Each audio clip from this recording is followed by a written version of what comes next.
Nesse vídeo você vai descobrir por que depois de emagrecer você volta a engordar. Bom, esse é o segundo vídeo de uma série de 3 em que a gente discute a questão do efeito sanfona. Você já sabe muito bem, quem já tentou emagrecer já passou por isso, que você emagrece e depois volta a engordar e quando engorda fica mais gordo do que era antes de começar a emagrecer. Ou seja, você chega à conclusão que emagrecer faz mal para a saúde, porque o resultado é sempre pior. Bom, a gente vai eleger aqui um bandido nessa história toda, a causa de toda essa situação. E no vídeo anterior, a gente definiu que o ganho de peso das pessoas nos últimos 30 anos foi principalmente decorrente da alta ingestão de carboidrato. E a gente pode deixar isso mais claro em números. Para a gente ter uma ideia, em 1700, por exemplo, as pessoas consumiam a média de 2 kg de açúcar por pessoa por ano.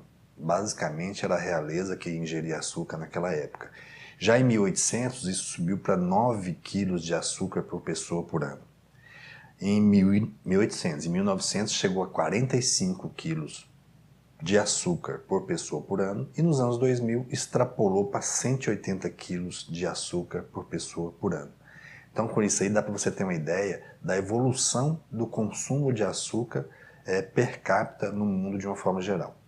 E por que a gente teve tanto aumento de obesidade entre os americanos, que é o nosso espelho de uma forma geral? Bom, no início da década de 80, mais precisamente em 1982, as agências de saúde americanas, que basicamente o Departamento de Agricultura, a Associação Médica Americana e a Associação de Cardiologia Americana, que fizeram uma grande campanha de conscientização da população do risco do consumo de gordura.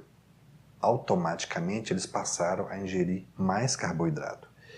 E nessa época surgiu um negócio extremamente prejudicial, que é o HFCS, que é o xarope de milho com alta concentração de frutose, que tinha a vantagem de ser 50% mais barato e, além disso, muito mais doce do que o açúcar.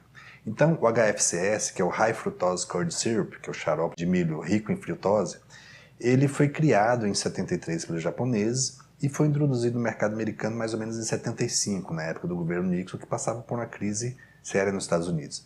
A partir daí, devido ao alto consumo do HFCS, ocorreu um aumento importante da obesidade. Hoje em dia, quase todo alimento industrializado contém HFCS. Então, já descobri uma coisa extremamente importante. Se você não tirar isso da sua dieta, você pode fazer o que você quiser. Você vai engordar. Se você perder o peso, você vai ganhar novamente. E você não vai perder peso se continuar ingerindo isso. Ou seja, descobrimos aqui o que é que está acontecendo com as pessoas em relação à questão do efeito sanfona. Se você voltar a comer muito, mas de uma forma geral, se essa comida tende a ser mais saudável, você tem uma tendência menor a recuperar peso. Bom, no começo dessa apresentação eu disse que as agências americanas fizeram essa campanha em 82 para esclarecer isso em relação à questão, na visão deles, do risco de gordura. Mas por quê? Por uma questão de correlação. Havia se estabelecido uma correlação entre dieta rica em gordura com níveis de LDL, que é o chamado colesterol ruim, entre aspas. Também tinha uma correlação muito clara de níveis de LDL e infarto agudo do miocárdio. Ou seja, duas correlações, sendo que fizeram uma terceira correlação. Então, o que é uma correlação? De correlação em correlação, às vezes pode chegar a uma conclusão que pode ser errônea. E chegou-se à conclusão que uma dieta rica em gordura causa infarto. Só que os trabalhos científicos atuais, muitos estão provando que a situação não é bem essa.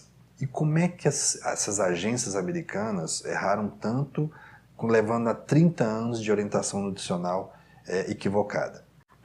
Existiu um fisiologista americano chamado Ansel Keys, que ele publicou um estudo dos 7 países, que eram Grécia, Estados Unidos, Japão, Itália, Espanha, Finlândia e África do Sul. O que ele fez? Ele analisou a correlação entre a ingestão de gordura e infarto nesses países.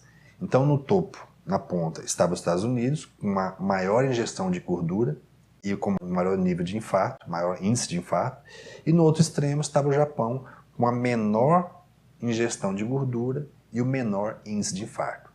Percebeu a correlação que eles vão chegar?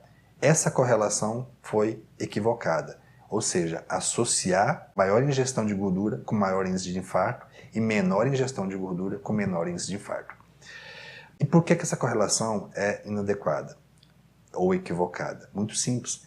Ele correlacionou a ingestão de gordura com infarto, mas não questionou e não estudou a questão do carboidrato. Por quê? Os países que ingeriam maior quantidade de gordura ingeriam uma quantidade muito maior de carboidrato também. Ou seja, conseguiu se estabelecer uma correlação equivocada. A conclusão dessa história é muito simples. 30 anos de orientação nutricional foram baseados no estudo do Dr. Ansel Keys, que é esse fisiologista, mostrando essa correlação no estudo de 7 países. E aí, junto com isso, vem já as associações com a questão do colesterol. A gente foi levado a acreditar que o HDL, que é o chamado colesterol bom, e fomos levados a acreditar que o LDL é um colesterol ruim. Ou seja, a gente foi criado pela natureza com alguma coisa dentro da gente que não faz bem pra gente. Como é que a gente explica essa situação? O que é essa questão de LDL, HDL, essas partículas todas? O colesterol é uma substância que tem afinidade com gordura. Só que o sangue tem afinidade com água. Então, se a gente for entender bem, a gordura, o óleo, não se mistura com a água. Só que ele precisa ser transportado pelo sangue. Então ele precisa ser transportado por um formato que ocorra essa mistura. Para que o colesterol seja transportado através do sangue, ele precisa estar ligado a uma lipoproteína. Essas HDL e LDL são essas lipoproteínas. O HDL é uma lipoproteína de alta densidade. Ele transporta o colesterol que não foi usado no tecido para o fígado, onde ele vai ser metabolizado. E o LDL é uma lipoproteína de baixa densidade. E ele transporta o colesterol do fígado para os tecidos, onde ele vai ser usado. A gente vai discutir em um outro vídeo essa questão do colesterol, porque há muitos detalhes técnicos importantes em relação a isso. Mas o que a gente tem que entender é que o LDL, que o pessoal chama de colesterol ruim, não é só um tipo de lipoproteína. Tem 11 subtipos de LDL. E desses 11, só 2 podem oxidar. Ou seja, teoricamente pode te fazer mal. E como é que a gente vai saber se o LDL é prejudicial ou não? Existe um padrão, 2 tipos de LDL, um padrão A e um padrão B. E a gente vai, para saber se isso qual tipo que você tem, você vai ter que analisar a questão dos níveis de HDL e dos níveis de triglicerídeo. Na prática, se a gente dividir o triglicerídeo pelo HDL e ficar acima de 2, o LDL do paciente é maléfico. Esse paciente também tem resistência insulínica. E se dividirmos o triglicerídeo pelo HDL e for abaixo de 2, o LDL é padrão A, benéfico, que não deve ser baixado, senão você vai prejudicar o paciente. Se a gente baixar muito esse LDL, ele vai ter problemas no transporte de colesterol para o sangue. Bom, a conclusão que a gente chega hoje, está meio confuso isso, mas a gente vai discutir isso melhor em outro vídeo, é que o LDL elevado, analisado isoladamente, não diz muita coisa. Não pode ser correlacionado com incidência de infarto.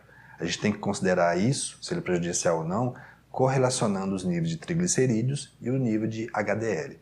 Dependendo do LDL que vai ser baixado, isso pode ser prejudicial à sua saúde. Então não tenha tanto medo de gordura, não tenha tanto medo, mas tenha medo de carboidrato.